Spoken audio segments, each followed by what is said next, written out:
jedno septembrové doobedie, telefon Oto malý. A vieš čo, Vlado, v sobotu príď do takej tej podzemnej zasadačky alebo siene na Ústrednom národnom výbore na Primaciálnom námestí. Tam taký bočný vchod, vieš, a tam sa dostaneš dole do podzemia a my tam budeme viacerí a zakladáme jachtársky klub. Hovorím, čo ste sa zblástili? Jachtársky klub. Vnútrozemná zem a máme akurát senec. No práve, v Senci chceme založiť jachtársky klub. Ja teda musím fakt ďakovať Otovi, že si na mňa spomenul medzi tými 25, ktorí sme sa tam vtedy zišli a že ma zavolal. Nebyť toho, doteraz som není ani v Senci, ani jachtár, ani celá rodina nie a tak ďalej a tak ďalej. Lodenica, čo nevidieť, rástla, základy sa vybetonovali a vyrástli múry zo škvarobetonových tvárnic a už nám chýbalo len položiť nejakú podlahu na prvé poschodie. Vtedy sa dokázala aj tá sila takej súdržnosti, lebo prišiel Hošov otec, ktorý robil revizora v Beuse a povedal, na Vajnorskej ideme meriť kolajnice. Tak už sme boli zasa všetci v strehu a za pár dní sa vozili do Senca kolajnice z Vajnorskej. Tie pomocou žeriavu sme dali na lodenicu a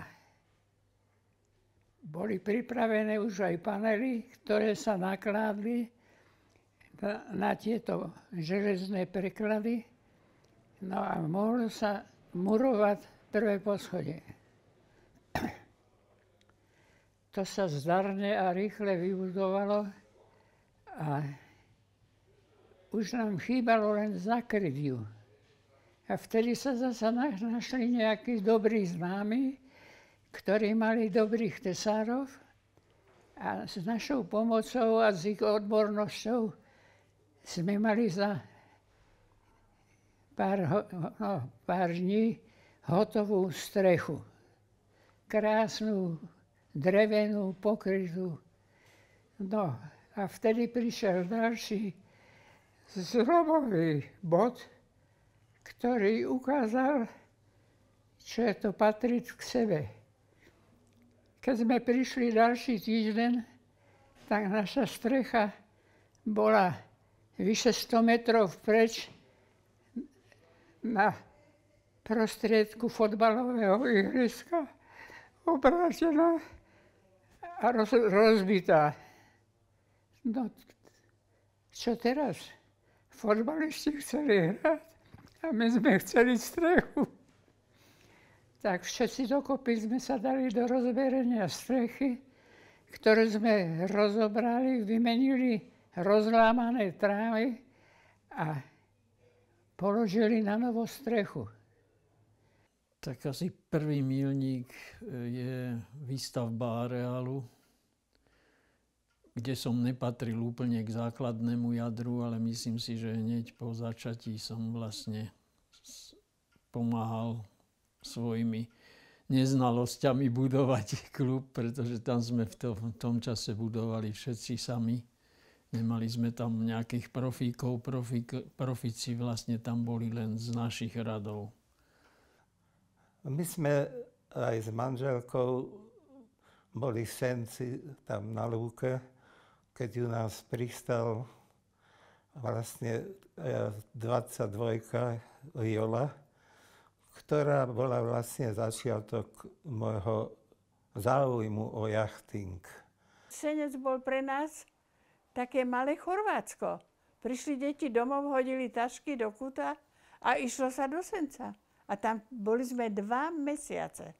Moja úloha bola variť, starať sa o nich, občas ich vytrepať. No a vieš.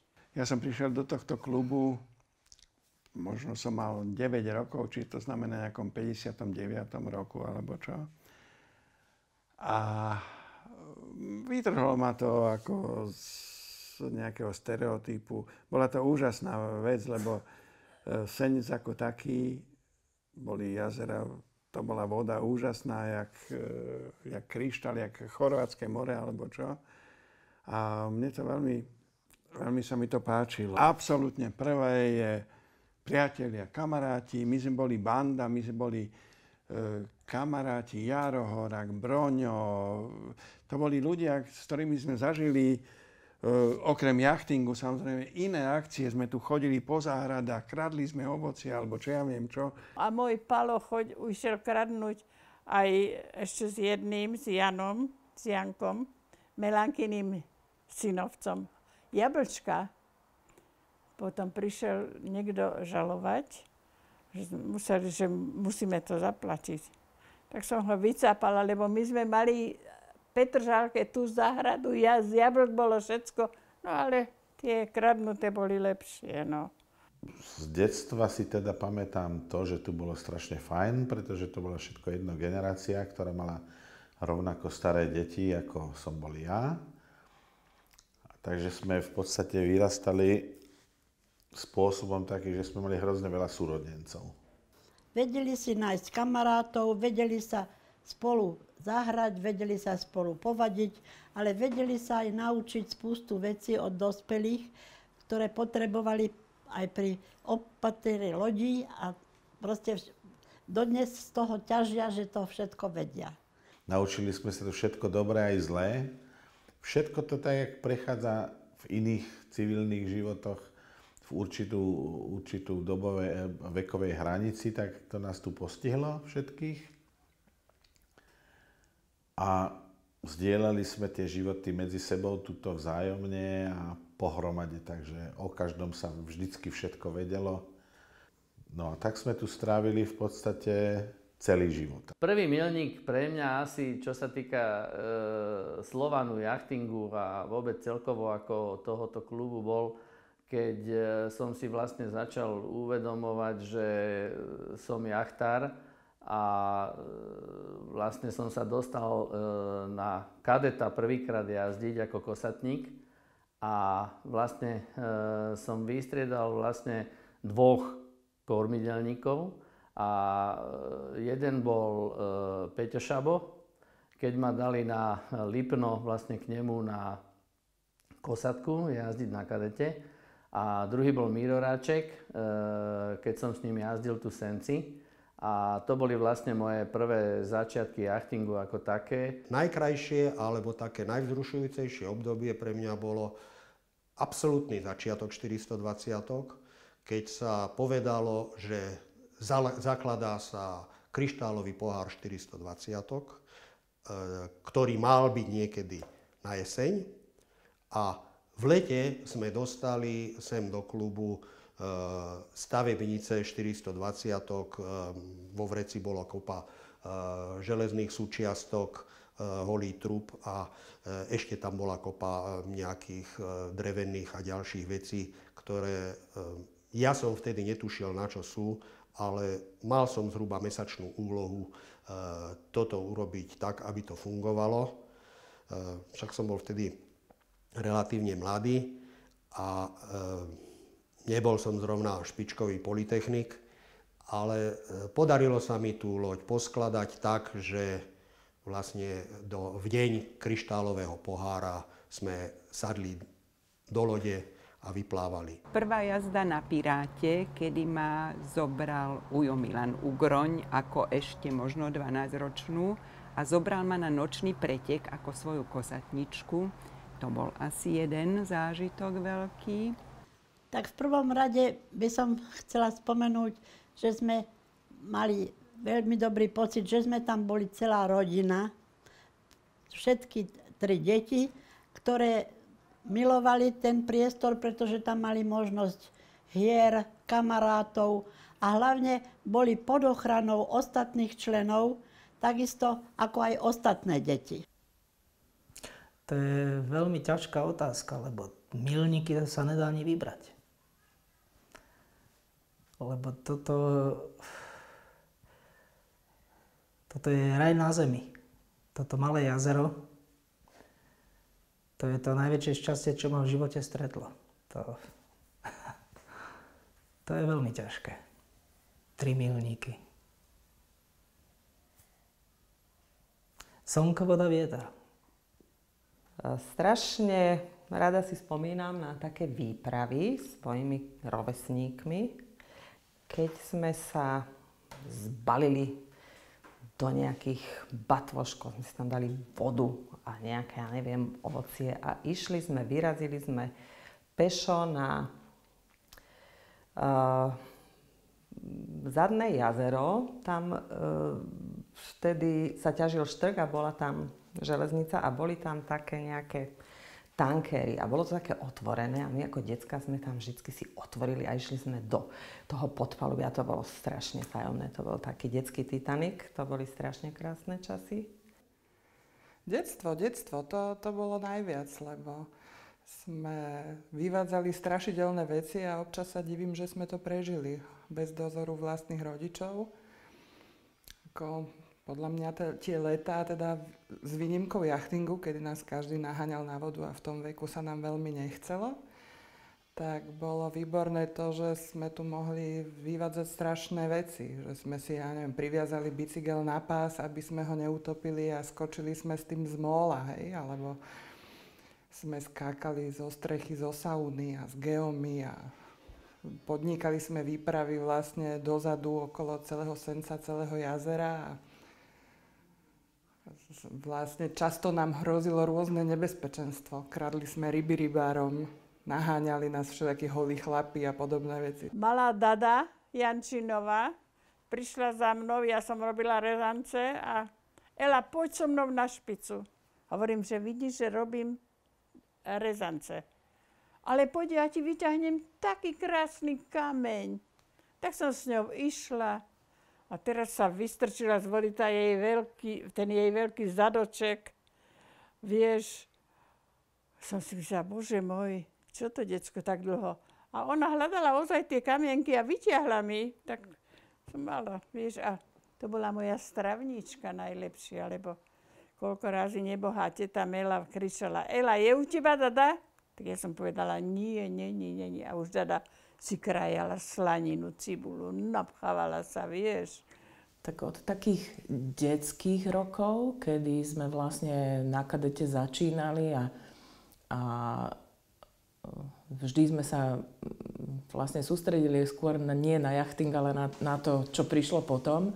Takže sme považovali za dôležité napríklad sa dohodnúť pred pretekmi, že kedy sa prevrátime, aby sme už čo najskôr boli na brehu a potom teda sme si museli povymýšľať, že čo vlastne kvôli čomu sme teda museli na ten breh prísť. Potom Johankine jazdenie, to bolo tiež zážitok. Zo začiatku sa jej darilo, chcela jazdiť, aj keď teda oveľa radšej sa s Baškou prevracali, lebo ich potom dávali do sauny. Až potom, keď Mišo zistil, že sa neprevracajú, pretože je silný vietor, ale pretože chceli ísť do sauny, tak potom sa im to trošku zatrhli.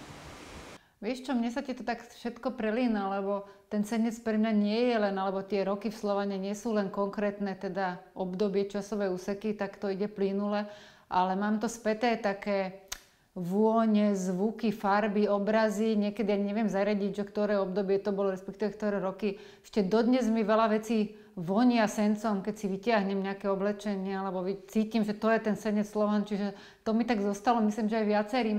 Zvuky napríklad, ja neviem, zvuk prázdnin bolo vždy, keď som počula ten bager vzadu, ktorý bagroval tie štrky na tom výbežku, ktorý vlastne dneska už ani nie je, tam sú tie chaty.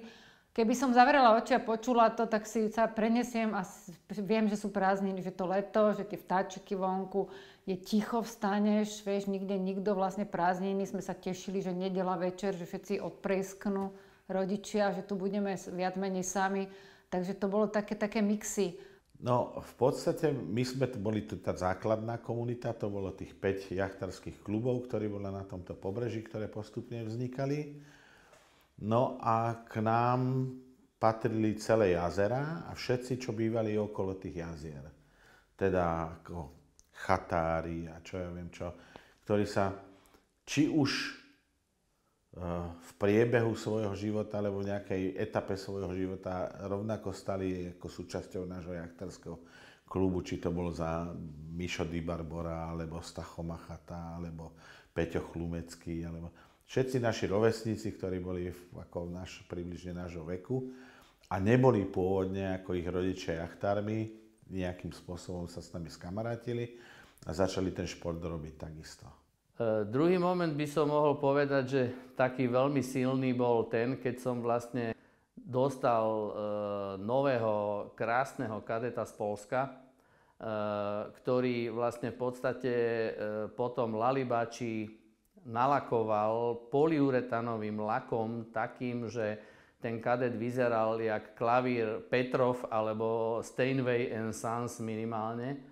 A s týmto kadetom, teda keď sme kdekoľvek prišli v Československu na preteky, tak sa jednoducho tam prišli absolútne všetci, ktorí tam boli, prišli pozrieť na tú loď, lebo tá loď bola niečo nádherné. Slovan Bratislava, tú našu aktivitu, že sme sa prebojovali aj do špičky československých jachtárov,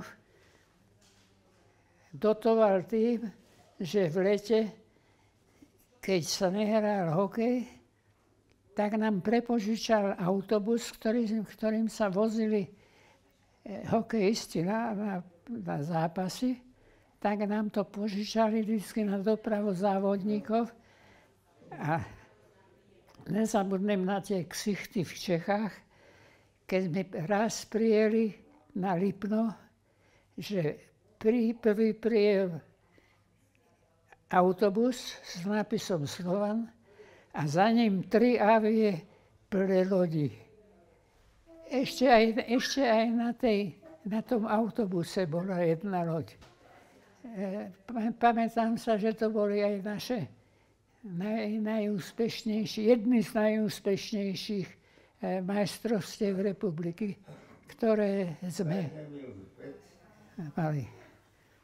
Potom možno nie míľnik, ale čo si pamätám, bolo nakladanie lodí, to bol zážitok, ako sme sa plavili, teda aj my decká, na stanicu a silní muži nakladali lode. Jeden taký silný moment, dajme tomu, že na Rozkoši, kedy som zakúsila prvýkrát, že voda a vietor sú živly a prevrátili sme sa a boli sme vlastne vo vode už vyše pol hodinu a nemohol nikto zachraňovať, lebo bola proste taká strašná smršť a veterná búrka, že sa nemohli chodiť motoráky.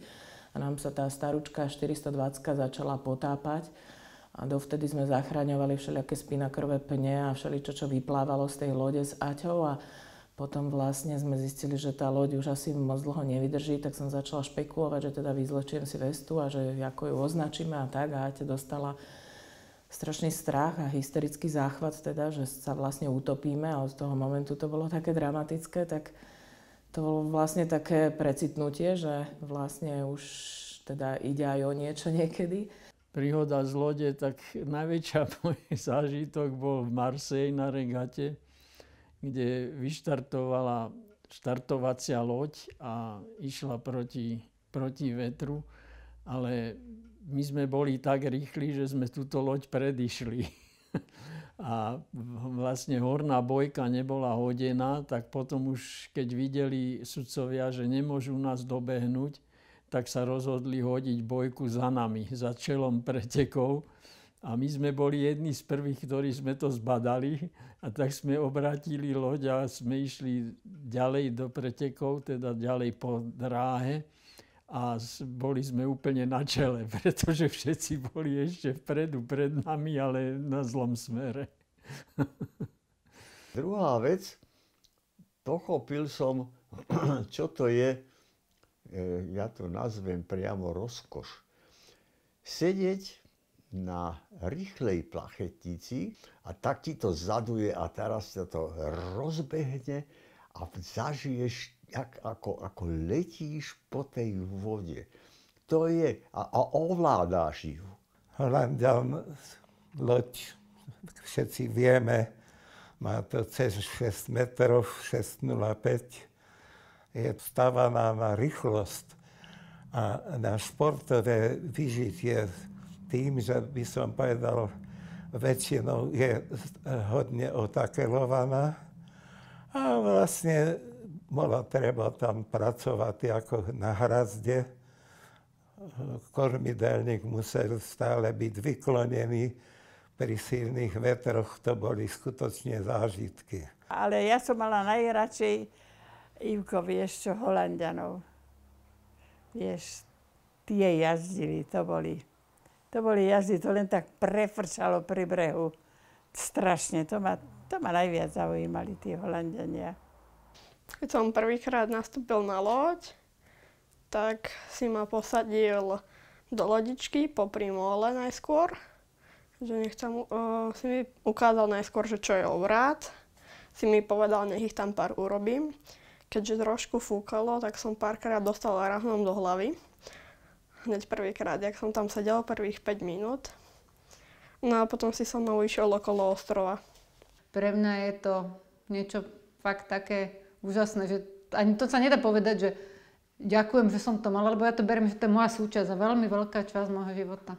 No a postupne som prerastal, by som povedal, do oblasti trénerskej.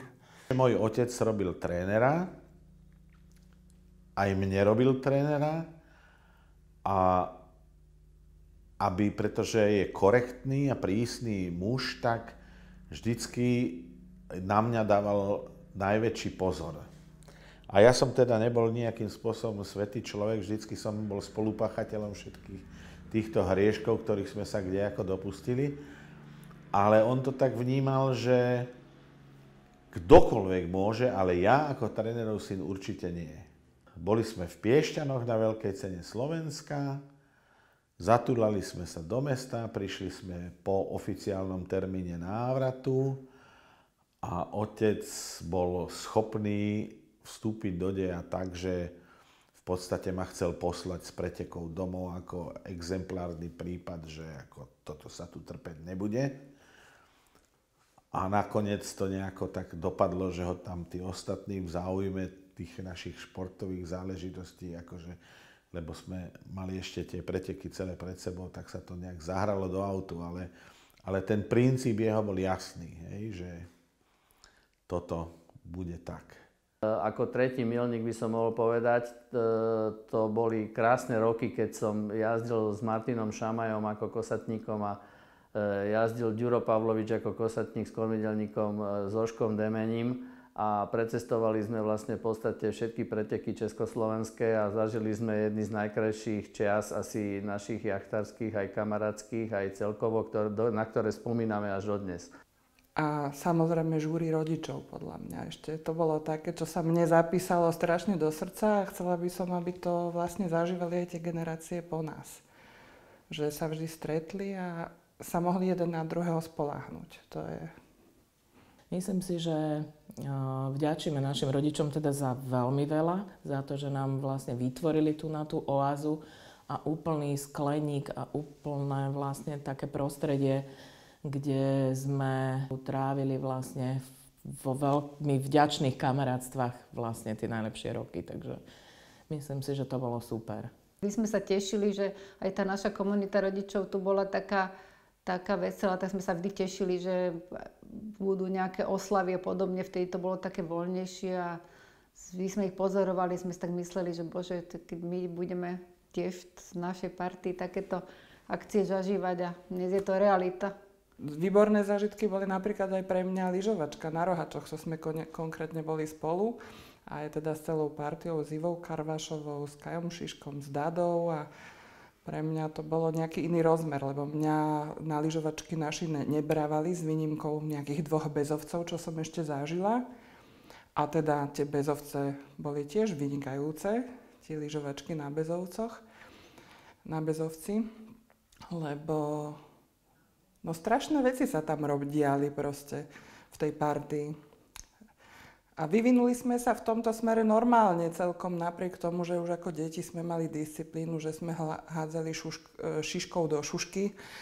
A že bol snehuliak, z ktorého si pamätám, že mal hadičky na zásadných 3 miestach pre ženy a pre mužov a pili z nich alkohol.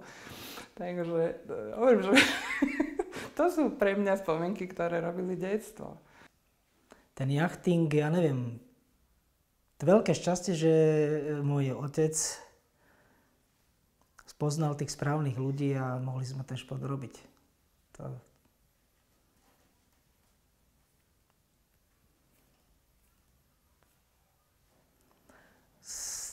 V živote sa mi stali aj zlé veci, ale myslím si, že toto je taká vec, ktorá ma stále tak nejak drží. Ja by som chcel, aby moje deti robili jachting radi a keď budú mať tých 60 rokov, ako mám ja, aby si ešte vždycky radi našli čas, že si sadnú do lode a robili to pre radosť. S Tonkou malou sme tvorili dvojicu na Piráte. Celkom sa nám darilo. Keď sa chodilo aj do Čiech na preteky, tak sme mávali dobré výsledky. Ja ten jachting som vnímala hlavne cez Tonku, ktorá, ja nie som až taký bojovník a športovec, a to Tonka bola.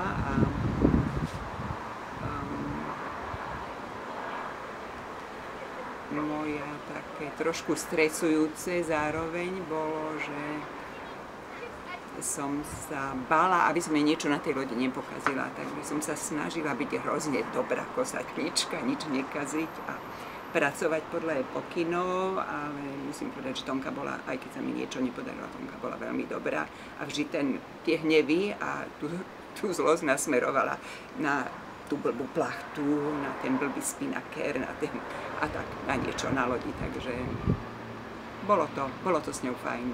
To neskôr roky utekali, začala som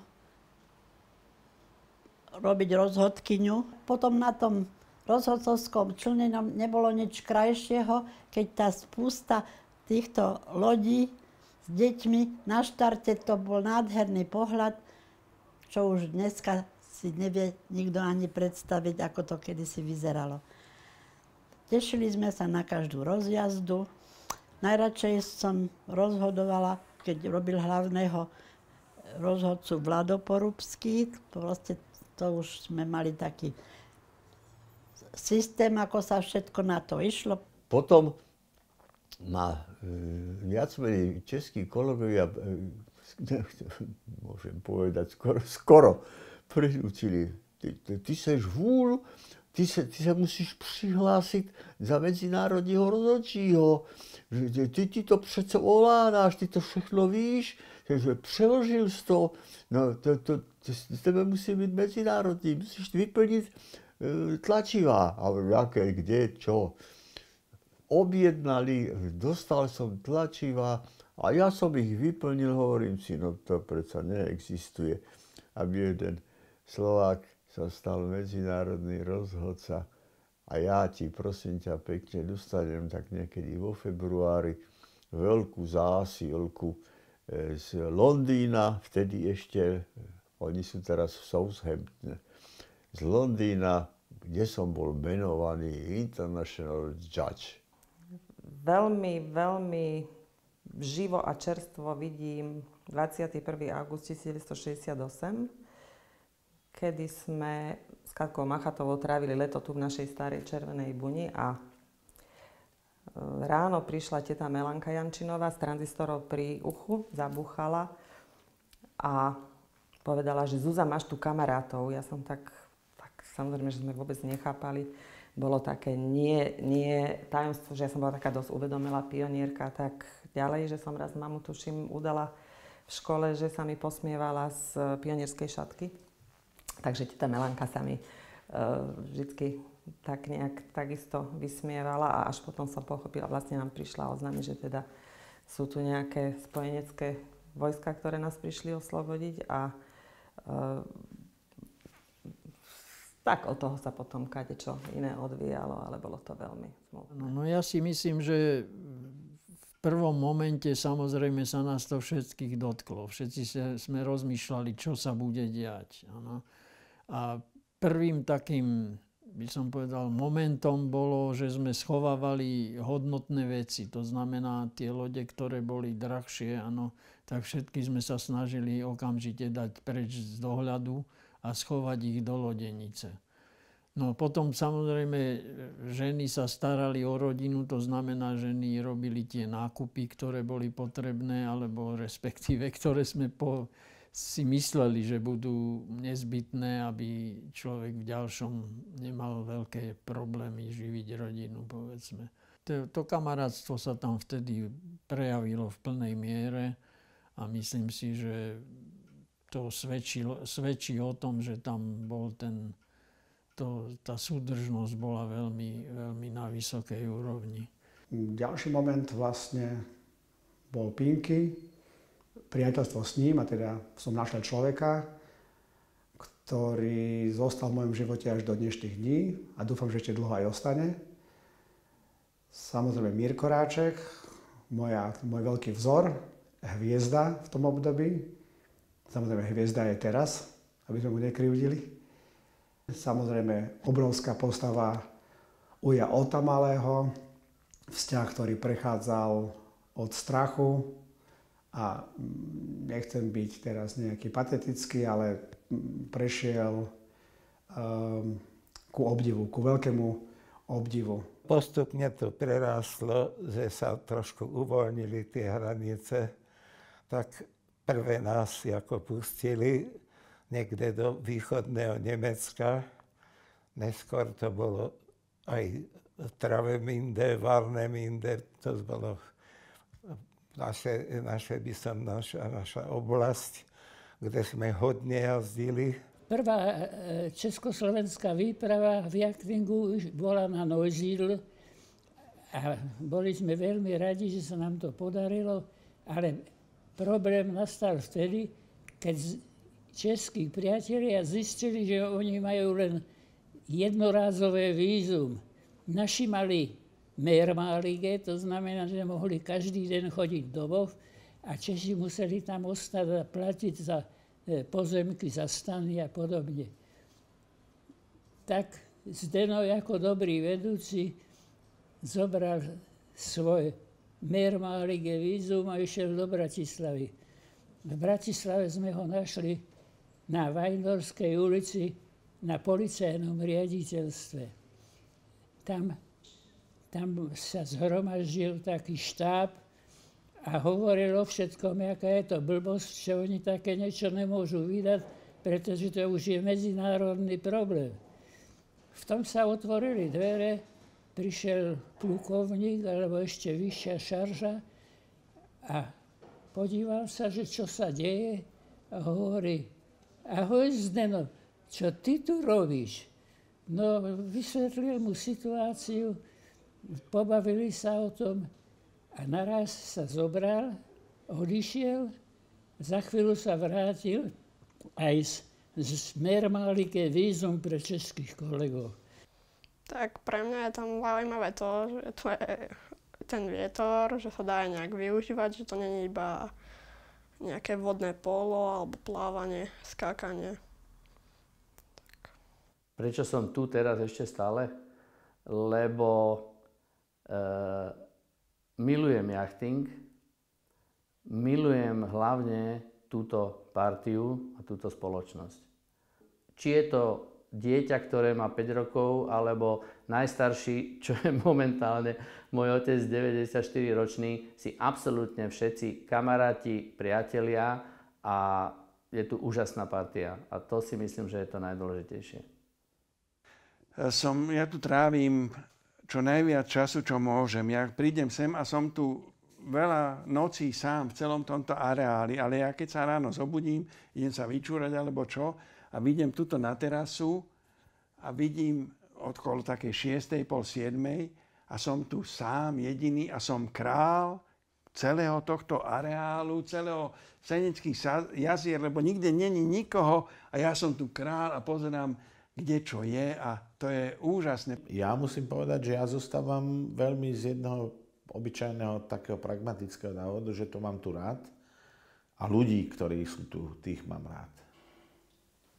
Prečo som tu? No som tu od svojich asi 6 rokov a vlastne žijeme tu v rodine. Tá rodina sa rozrastá, okliešťuje, prechádza takými rôznymi premenami a keď sa pozrieme, vlastne už tu vyrastá asi 4. generácia, myslím. A tak nejak by som rada videla to, že som zmeškala u seba, nejaké tie výkony jachtárske u mojich vnúčiek. Aké je to, keď si sedela na tínke? Dobre. A čo je na tom dobre na tínke? Jazdiť. Ja stále jazdím a jazdím a som sa to naučila, lebo keď veľmi veľa fúka a je silný vietor, tak potom idem veľmi rýchlo a keď si fúka malý nesilný, ale kúšok slabý, tak potom idem pomaly a rýchlo. A keď jazdíš, čo je na tom jazdení najzaujímavejšie? Komidor. Že lodička ťa počúvala? Áno. To bolo pekné, ale trošku som sa bála, iba trošku.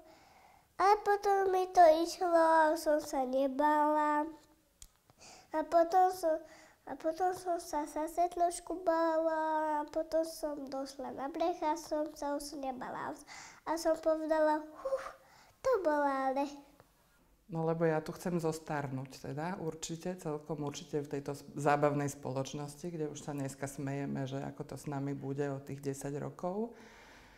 Lebo si myslím, že to lepšie zvládneme, keď budeme v takej spoločnosti. Druhá vec je, že strašne by som to rada dopriala tie zážitky aj svojmu dieťaťu, aj potenciálne svojim vnúkom, keď raz nejakých budem mať, alebo vnúčkam. A mojim neteriam, synovcom, lebo jednoznačne je to niečo, čo ťa len obohatí. A vo všetkých ohľadoch života. Som tu stále práve preto, že ešte stále nám pretrvávajú tie výborné vzťahy. Som tu stále preto, lebo ešte stále tá láska k jachtingu ma tu drží. A hlavne by ma mrzelo, keď by vlastne deti, moja neter, synovec, ich deti, prípadne ďalšie generácie, nemohli vlastne pokračovať aj v športe, lebo je nádherný. A pre mňa je nádherný hlavne takým spojením aj že zapája aj myseľ, aj telo, aj kamarátstva, aj vodu, aj tie aktivity na brehu. Tak to by mi bolo ľúto, keby sme im to nedopriali. Prečo som tu? Nevedel by som byť nikde inde. A myslím si, že veľa ľudí to vníma tak, že sa nemusia ani tu báť byť sami sebou. A na otázku, prečo som tu? No preto, aby som mohol občas do tej lode sadnúť. A rád by som v tej lodi sedel čo možno najdlhšie. Otázka je, dokedy to bude,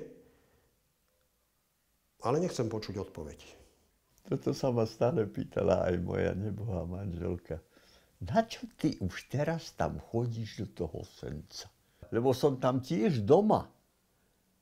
Lebo všetko to, čo tam je, a všetko to som zažil, ako to sa tvorilo. Aby som bol úprimný, tak chodím tam vlastne kvôli mojej rodine a kvôli mojim priateľom, ktorí tam ešte sú stále. No ešte sú tam proste zbytky našej generácie. Myslím si, že tento Slovan, ako Senické jazera, ako jachtárska základňa, má potenciál jedine tak, že budeme tu ozaj, že by sme tu naučili tých malé detičky jazdiť, zvládnuť základy jachtingu, aby sa vedeli na tej lodi orientovať. Ale na Senci ako jachting taký už podľa mňa zámrel. Takže moja taká predstava je taká, že tuto bude existovať tak, ako to existovalo vždycky. A pokiaľ budú ľudia, ktorí sem budú chceť chodiť, tak to bude žiť. Či už otázka je, koľko percent z toho bude tá športová náplň. Ja dúfam, že to vystriedajú nejaké generácie, pribudnú mladí ľudia, že sa to znova obnoví.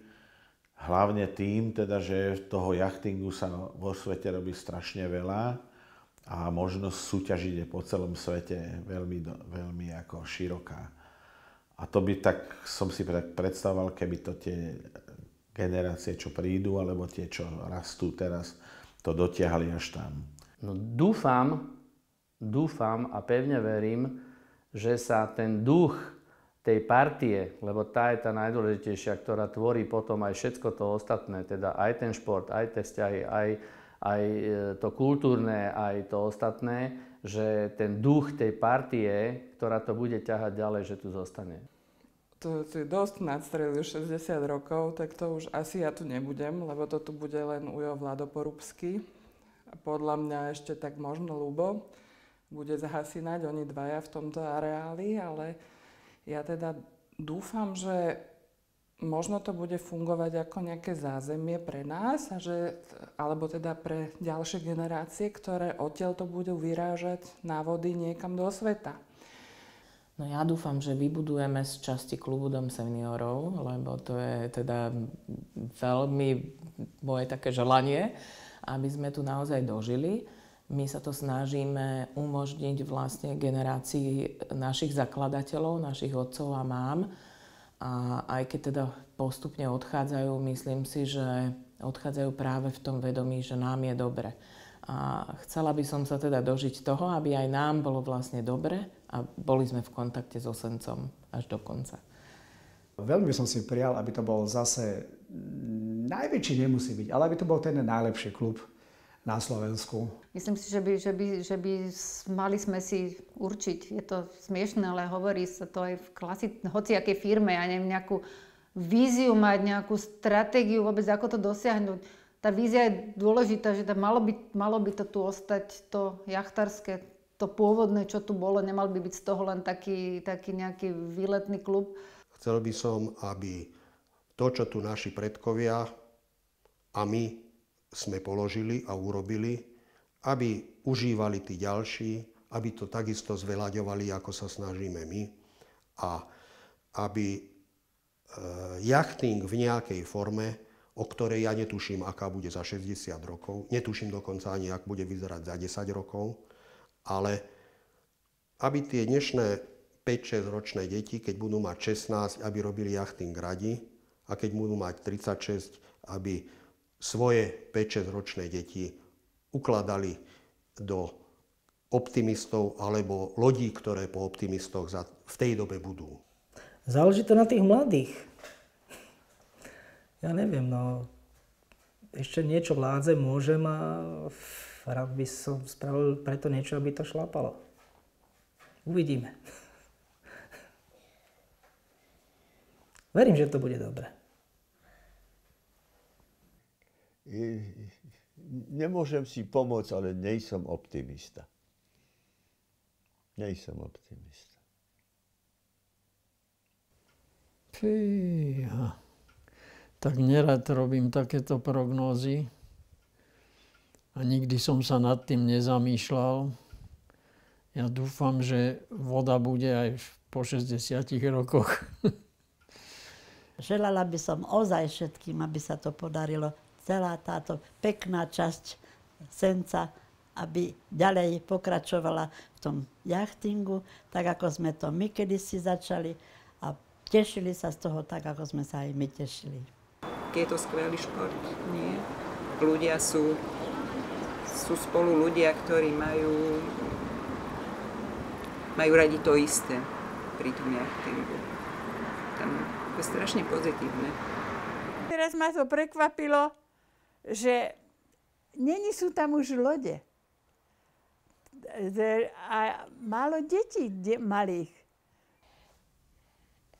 Tak by sa to mohlo rozbehnúť. Keď si mi rozprával svojho detstva, tak to vždycky bývalo Veľa lodí, veľa. Tak, aby sa to zase vrátilo.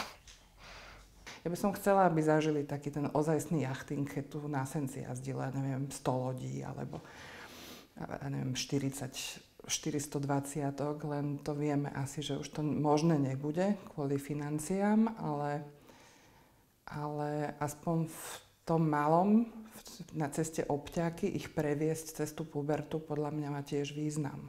Ja na Lastiem pôjdem sama s môjim kamarátom Alexom Malina a pôjdem sama na vlnách velikánskych. Tak, budúci rok som si dala cieľ, že aspoň toho medzinárodného majstra Slovenska dať.